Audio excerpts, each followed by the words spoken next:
ایک نوجوان کو 3 ماہ کی تنخواہ ملی، بڑا خوش تھا اور خوشی خوشی گھر جاتا ہے. گھر پہ اطلاع دے دی تھی کہ مجھے 3 مہینے کے پیسے ملے ہیں، 1 دن کی چھٹی ملی ہے، میں بڑا خوش ہوں. جاتے ہی اس نے اپنے امی کے ہاتھ میں اپنی پوری تنخواہ جو اس کو پیسے ملے تھے سارے امی جان کو دے دیے. امی بھی بڑی خوش ہوئی. امی جان نے کہا کہ بیٹا اس میں سے اتنا حصہ نکال کر آگے ایک علاقے میں غریب گھرانہ ہے، جا کر بیٹا انہیں راشن وغیرہ دیو تاکہ ان کی بھی ضرورت پوری ہو. اللہ نے ہمیں اتنا دیا ماشاءاللہ، خوشی کا لمحہ ہے، خوشی کی گھڑیاں ہیں. بیٹے نے کہا جی امی جان. وہ گیا کہ بازار میں راشن وغیرہ جو کچھ کھانے پینے کا سامان تھا لے کر آ گئے. اب گھر جب واپس آئے تو ڈیفینیٹلی گھر میں بھی ایک خوشی تھی اور پکا ہوا تھا، خوب دعوت وغیرہ ہوئی. نوجوان کہتا ہے میں تھکا ہوا بھی تھا، کھانا وانا بھی کھا لیا تھا، سردی بہت تھی، میں سو جاؤں. میں جیسے ہی سویا تو مجھے وہ امی کی بات یاد آ گئی کہ بیٹا وہ ایک غریب گھرانہ ہے، اس کی مدد کرنی ہے. میں بولوں جاؤں، پھر کہ یار کل چلا جاؤں گا. میں بھی جاؤں، میں کہا کل چلا جاؤں گا. یوں بس اسی کشمکش میں تھا، کیا کروں. اب لحاف میں چلا گیا تھا، سردی بھی تھی، نکلنے کا دل بھی نہیں کر رہا تھا. خیر ہم نے خوب دعوت کھائی ہے، کھانا کھایا ہے عمدہ. پتہ نہیں وہ بیچارہ غریب گھرانہ کتنی پریشانی میں ہوگا، چلو جاتے ہیں اس کی مدد کرتے ہیں. کہا میں اٹھا اور جو سامان خریدا تھا وہ میں نے اپنے کندھے پر اٹھایا اور چل پڑا. راستے پر میں چلتا تو گیا لیکن سامان بھی وزنی تھا. راستے پر سوچتا رہا کیسے ہوگا، کیا گھر ہوگا، کیا گھرانہ ہوگا. خیر کچھ دیر کے بعد میں گھر کے باہر پہنچا، دروازہ بجایا تو ایک چھوٹی سی 4-5 سال کی بچی نے میرا دروازہ کھولا. میں اس بچی پر بھوک کے، غربت کے، پریشانی کے، تکلیف کے آثار دیکھتا رہ گیا. پتلے سے کوئی کپڑے پہنے تھے، سردی سے بدن ڈھانپنے کے لیے کوئی پراپر انتظام نہیں تھا، حالانکہ کڑاکے کی سردی تھی. تھوڑی نیچے نظر پڑی تو اس کے پاؤں میں جوتیاں تک نہیں تھی. اتنا غریب گھرانہ تھا. میں تو دیکھتے میری آنکھوں سے آنسو نکل گئے. اتنی پریشان بھی کوئی گزارتا، اتنی پریشانی والی زندگی بھی. ایسے میں اندر سے ایک آواز آئی کہ بیٹا کون ہے. تو بیٹی نے بچی نے اندر تو جواب نہیں دیا، مجھ سے پوچھا کہ آپ کے ہاتھ میں کیا ہے، کھانا ہے. میرے ہاتھ سے بورا نیچے رہ گیا. میری آواز ہی نکل رہی تھی کہ میں کیا جواب دوں. تو بچی نے پھر پوچھا کھانا ہے، کھانا لائیں آپ. تو میں نے کہا ہاں بیٹا میں کھانے کا سامان لایا ہوں. امی امی امی وہ فرشتہ آ گیا. وہ آدمی ہکا بکا رہ گیا، بولا میں گناہگار، بدکار، سیاہکار آدمی، مجھے فرشتہ بنا دیا. یعنی یہاں فرشتہ صفت انسان ہوتا ہے نا، نیک. ہم نے یار فرشتہ صفت انسان ہے، نیک آدمی ہے، اچھا آدمی ہے، اس طرح مطلب کہ وہ گفتگو کو. تو اندر سے اس کی امی کی آواز آئی جو پردے میں تھی کہ بیٹا وہ اصل بات یہ ہے کہ ان کے والد صاحب ایک مزدور آدمی تھے، انتقال کر گئے تھے، اور میں مطلب کہ کچھ بھی کرا کر گزارا کرتی رہی. لیکن اب اس کے بعد یہ بھی مشکل تھا کہ میں کوئی محنت مزدوری کر سکوں. ہاتھ میں پھیلا نہیں سکتی تھی، میری خودداری اس بات کی اجازت نہیں دیتی. کوئی نہ کوئی آتا تھا اور آس پڑوس اور محلے کے لوگ آ کر کبھی نہ کہیں کوئی سی مدد کر دیتے تھے، پڑوس رشتہ دار وغیرہ، خاندان وغیرہ، تو ہمارا گزارا ہو جاتا تھا. 2 دن سے بیٹا کوئی کچھ آیا نہیں تھا اور میرے بچے 2 دن سے بھوکے تھے. اور میں اپنے بچوں کو تسلی دیتی تھی. بچے کہتے امی بھوک لگی ہے. میں کہتا بیٹا کوئی فرشتہ آئے گا اور ہماری مدد کر جائے گا، اللہ کسی فرشتے کو بھیجے گا، اللہ کسی فرشتے کو بھیجے گا. تو یوں بیٹا تم کھانا لے کر آ گئے تو میری بچی کو ایسا لگا کہ فرشتہ آ گیا، تو یوں ایسا ہو گیا. میں نے سامان وغیرہ دیا اور میں جب واپس پلٹا تو بس اب میری آنکھیں بھیگ رہی تھی کہ اتنا غریب گھرانہ بھی معاشرے میں ہوتا ہے، اتنے غریب لوگ بھی معاشرے میں ہوتے ہیں. اس عورت نے اپنے رب کا شکر ادا کیا، بہت شکر ادا کیا کہ میں اپنے رب کا شکر ادا کرتی ہوں، اور میرا بھی اس نے شکریہ ادا کیا. میں میرے سے قدم اٹھ نہیں رہے تھے. میں اس غریب گھرانے کی صورتحال دیکھ کر کہ مجھے احساس ہوا کہ کچھ گھر ایسے ہوتے ہیں کہ جن کی 2 وقت کی روٹی جو ہے نا، یعنی 2 روٹیاں ان کی کل کائنات بن جاتی ہیں. پیارے اسلامی بھائیوں، یہ واقعہ ہو سکتا ہے کہ درست ہو سکتا ہے درست نہ بھی ہو، کتابوں میں لکھا گیا ہے، لیکن بات یہ ہے کہ غریب سے غریب گھر ہمارے یہاں پائے جاتے ہیں. اور بسا اوقات ایسا ہوتا ہے کہ کسی ایک غریب کی مدد انسان کو کہاں کے کہاں پہنچا دیتی ہے. ایک شخص کو خواب آیا کہ فلاں کو عمرہ کرا دو، اس کا یہ نمبر ہے، اس کا یہ نام ہے. وہ شخص اٹھا، اس کو بولا یار اب یہ کیا، اس نے خواب کو اہمیت نہیں دی. دوسری رات میں یہ خواب آیا کہ فلاں کو عمرہ کرا دو، یہ اس کا نام ہے، یہ اس کا نمبر ہے. اس نے پھر امپورٹنس نہیں دی. تیسری رات پھر خواب آیا کہ فلاں کو عمرہ کرا دو، اس کا یہ نام ہے، اس کا یہ نمبر ہے. اب یہ اٹھ کر مسجد میں اپنے امام صاحب کے پاس گئے کہ امام صاحب یہ تیسری رات ایسے ہی خواب آیا ہے، اب تو نمبر بھی یاد ہو گیا، اب تو بندہ بھی، نام بھی یاد ہو گیا، کیا کروں؟ تو امام صاحب نے کہا اچھا خواب ہے، پورا کرنا چاہیے، اب رابطہ تو کریں، ہے کون؟ تو وہ کہہ رہے میں نے فون کیا، سامنے سے ایک شخص نے فون اٹھایا، میں نے کہا یہ نمبر ہے؟ کہا ہاں. بولا فلاں نام؟ بولا ہاں. جو مجھے خواب میں نام نمبر دیا وہی شخص نے فون اٹھایا. میں نے اس کو کہا کہ مجھے آپ کو عمرہ کرانا ہے. وہ کہنے لگا بھائی کون ہو، مجھے جانتے نہیں، پہچانتے نہیں. نہ میں تمہیں جانتا ہوں پہچانتا ہوں، عمرہ کرانا ہے؟ اب مجھے آپ عمرہ کرانا ہے. نہیں بھائی تو مجھے جانتے نہیں ہو کہ میں ہوں کون، کبھی دیکھا ہے مجھے؟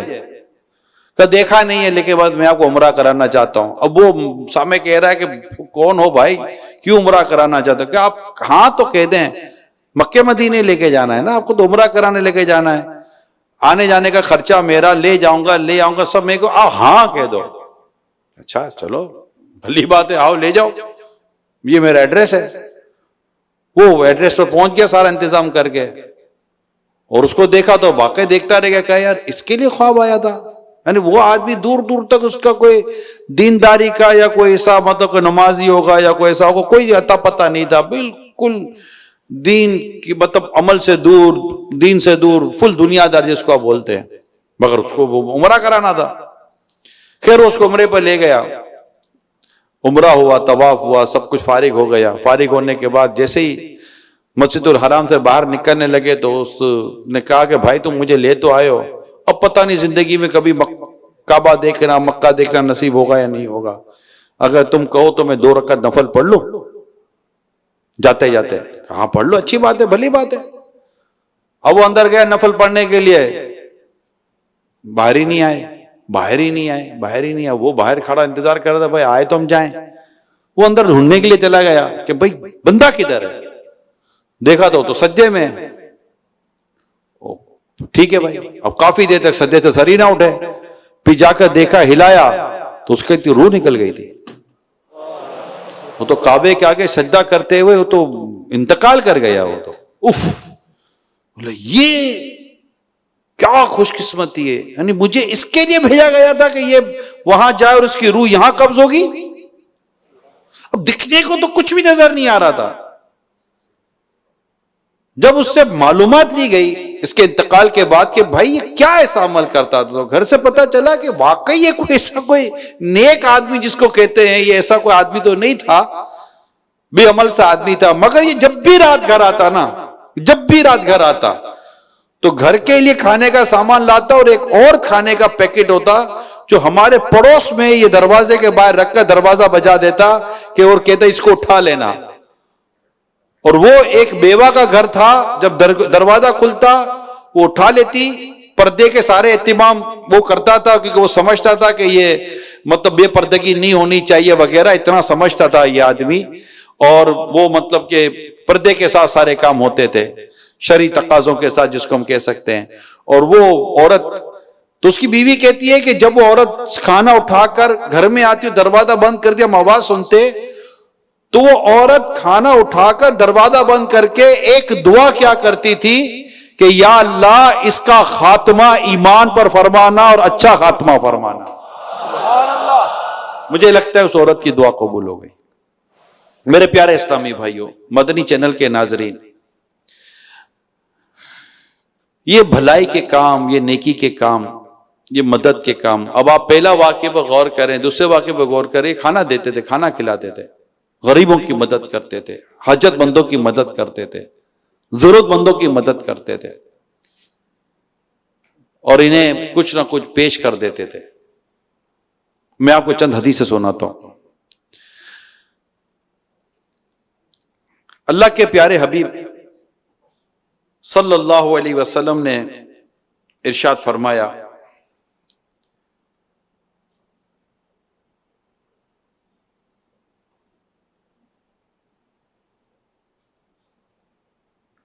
جو اپنے مسلمان بھائی کو پیٹ بھر کر کھانا کھلائے، پیاس بھر پانی پلائے، اللہ پاک اسے دوزخ سے 7 کھائیاں دور کر دے. ہر 2 کھائیوں کے درمیان 500 برس کی راہ ہو.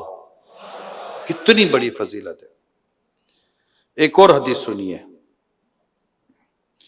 جس مسلمان کا جی کسی کھانے پینے یا کسی قسم حلال یعنی حلال قسم چیز کو چاہتا ہو، اتفاق سے دوسرا اس کے لیے وہی چیز مہیا کر دے، پیش کر دے، اللہ پاک اس کے لیے مغفرت فرما دے.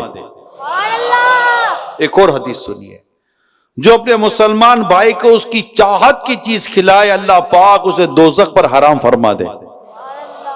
ایک اور حدیث سنیے، اللہ کے پیارے حبیب صلی اللہ علیہ وسلم فرمائے، رحمت الہی واجب کر دینے والی چیز میں سے غریب مسلمانوں کو کھانا کھلانا ہے. کئی حدیثیں پیارے اسلامی بھائیوں، کئی حدیثیں. ہم بڑا مہنگائی کو رو رہے ہیں، مہنگائی مہنگائی مہنگائی.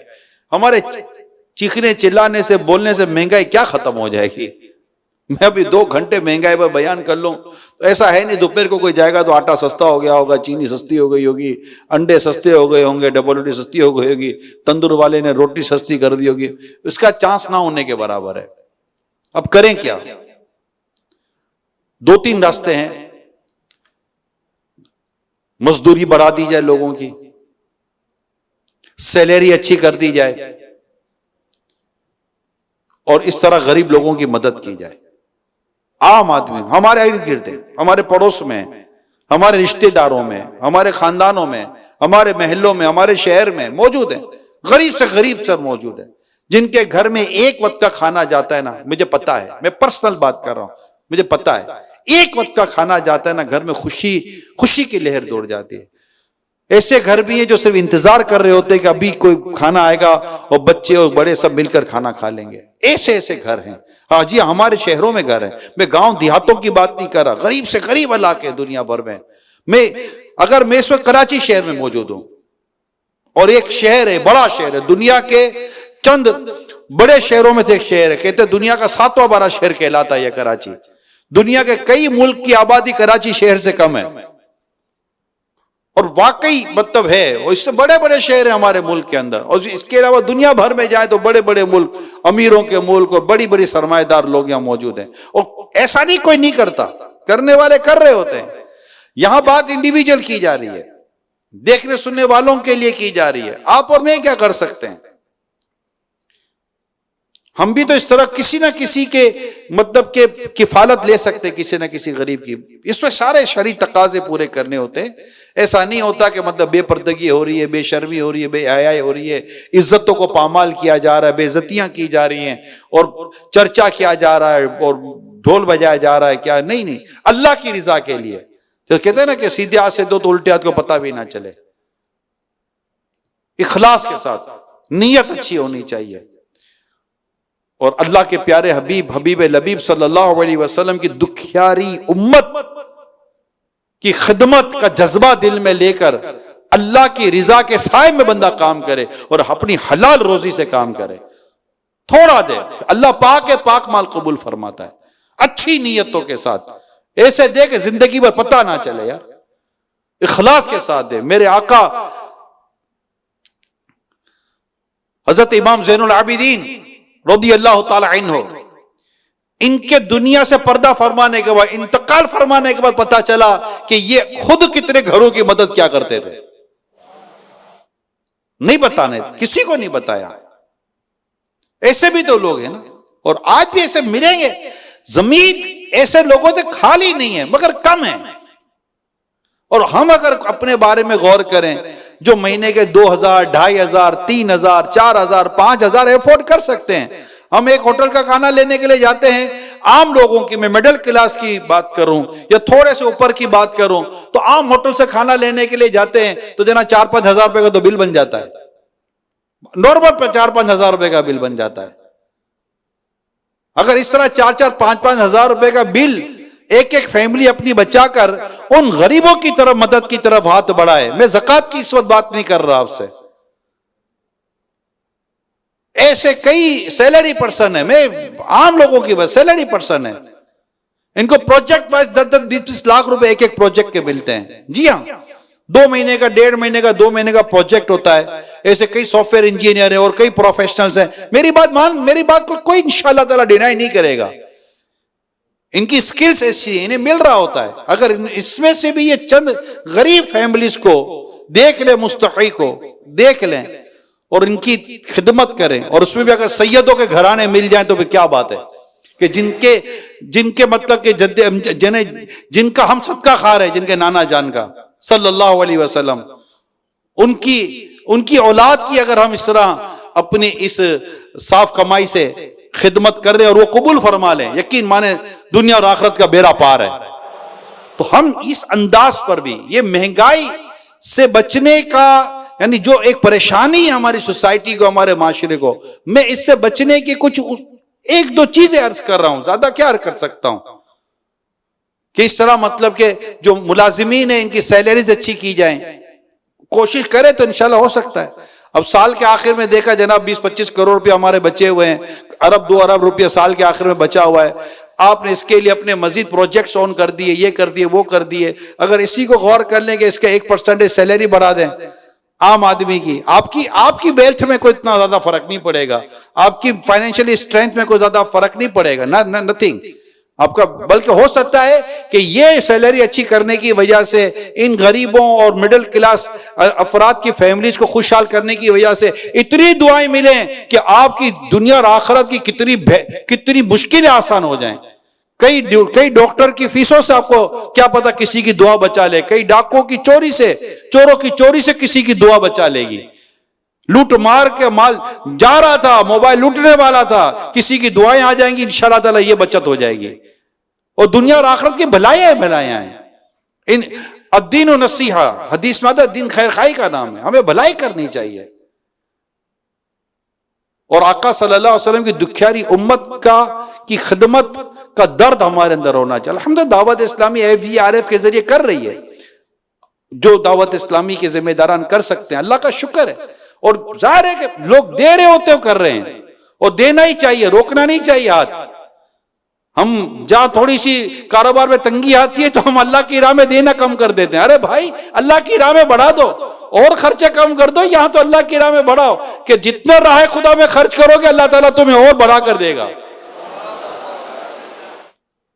کیا غریب کیا امیر، نارمل مطلب 1 انڈا 2 انڈے بھی دے سکتے ہیں کسی کو، مٹھی بھر آٹا دے سکتے ہیں. سمجھانے کے لیے عرض کر رہا ہوں. افطار ہے، سحری ہے، بہت سارے ثواب کمانے کے ذرائع ہیں. اللہ پاک ہم سب کو آقا صلی اللہ تعالی علیہ وسلم کی دکھیاری امت کی خدمت کا جذبہ عطا فرمائے، اور ہم ان کی خدمت کریں، ان کی مدد کریں، ان کے کام آئیں، بس اخلاص کے ساتھ کریں، کسی کو جتانا نہیں ہے، کسی کو بتانا نہیں ہے، ڈنکا نہیں بجانا ہوتا۔ حضرت عبداللہ ابن مبارک رحمۃ اللہ تعالیٰ علیہ، یہ بہت زبردست اللہ کے ولی گزرے ہیں۔ یہ سفر کیا کرتے تھے تو ایک شہر میں ان کا قیام ہوتا تھا، رکتے تھے کچھ دیر کے لیے، وہاں ایک نوجوان آپ کی بڑی خدمت کیا کرتا تھا۔ ایک مرتبہ آپ تشریف لے گئے تو نوجوان تو ملا نہیں، آپ نے نوجوان کے بارے میں معلومات دی کہ بھائی کیا بات ہے، نوجوان آیا نہیں ہے، تو بتایا کہ اس نوجوان کو تو جیل میں ڈال دیا ہے۔ جیل میں ڈال دیا؟ خیریت؟ کہا اس نے کسی سے قرضہ لیا تھا، قرضہ وقت پر ادا نہیں کیا، اس نے قاضی کے بعد مقدمہ کر دیا، قاضی نے اس کو جیل ڈال دی، جیل کر دی، سزا میں وہ اندر ہے، بند ہے۔ تو عبداللہ ابن مبارک رحمۃ اللہ تعالیٰ علیہ کو ایسا ہوا کہ ہماری خدمت کرتا تھا، ہمارے ساتھ اچھا اس کا سلوک تھا، مجھے اس کی مدد کرنی چاہیے۔ جس سے قرض لیا تھا اس نوجوان نے، حضرت سیدنا عبداللہ ابن مبارک علیہ رحمٰن نے اسے رابطہ کیا اور اس سے بات چیت کی، تو کہا کہ میرا اتنا قرضہ ہے، میرے پیسے واپس مل جائے، مجھے اس کو بند کرانے میں تھوڑی کو خوشی ہو رہی ہے۔ تو آپ نے فرمایا اگر میں تم کو رقم مل جائے تو وہ چھوٹ جائے گا۔ کہ بالکل چھوٹ جائے گا، میں اپنا مقدمہ واپس لے لوں گا کہ مجھے میری رقم مل گئی۔ آپ نے اس کے رقم پوچھی تو کچھ ہزار درہم دینار کچھ پیسے تھے، تو آپ نے فرمایا کہ یہ رقم لو، مگر میری ایک گزارش ہے۔ جی، اس نوجوان کو آپ یہ نہیں بتاؤ گے کہ یہ رقم کس نے دی تھی۔ کہ ٹھیک ہے، مجھے کیا ضرورت ہے بتانے کی، میری رقم مجھے مل گئی، میرا کام ہو گیا۔ آپ نے رقم دی اور اگلے شہر جہاں جانا ہوتا تھا واپس چلے گئے۔ واپسی اب اپنے شہر پہنچے، ہوا یہ کہ اس نوجوان نے باہر نکل کے جب اسے پتا چلا کہ حضرت تشریف لائے تھے تو اس کو ایسا ہوا کہ حضرت نے تو مجھے ڈھونڈا ہوگا، میں تو ملا نہیں، تو اب حضرت کو تشویش ہوئی ہوگی، تو وہ حضرت سے ملنے کے لیے حضرت کے شہر چلا گیا نوجوان کہ چلیں حضرت عبداللہ ابن مبارک رحمۃ اللہ تعالیٰ علیہ کی زیارت کر لوں، شہر میں آئے تھے، میں ملاقات نہیں ہوئی، ان کو تشویش ہوئی ہوگی۔ جیسے ہی وہ نوجوان کو حضرت عبداللہ ابن مبارک علیہ رحمٰن نے دیکھا تو آپ کو ایسا ہوا کہ لگتا ہے اس کو پتہ چل گیا، یہ شکریہ ادا کرنے کے لیے آیا ہے۔ تو وہ جیسے ہی قریب آئے تو کہا کہ حضرت آپ ہمارے شہر آئے تھے۔ کہاں میں آئے تو تھا مگر آپ تھے ہی نہیں۔ تو اس سے سارا واقعہ سنا کہ میرے ساتھ یوں ہو گیا تھا، میں قید میں چلا گیا تھا وغیرہ وغیرہ۔ ایک کسی بھلے آدمی نے میرا قرضہ اتار دیا اور میری یہ سزا معاف ہو گئی، اور مجھے پتہ بھی نہیں ہے حضور وہ بھلا آدمی کون ہے۔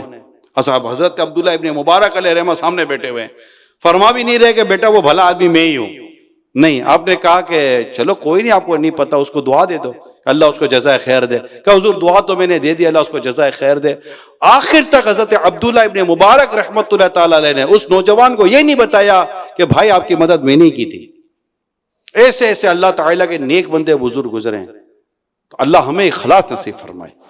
اور بس میرا ہر عمل بس تیرے واسطے ہو۔ میرے شیخ طریقت نے کتنا پیارا شعر اللہ کے حضور دعا لکھی ہے نا، اللہ کے حضور دعا کی ہے، میرا ہر عمل بس تیرے واسطے ہو، کر اخلاص ایسا عطا یا الہی۔ اللہ عمل کرنے کی توفیق عطا فرمائے۔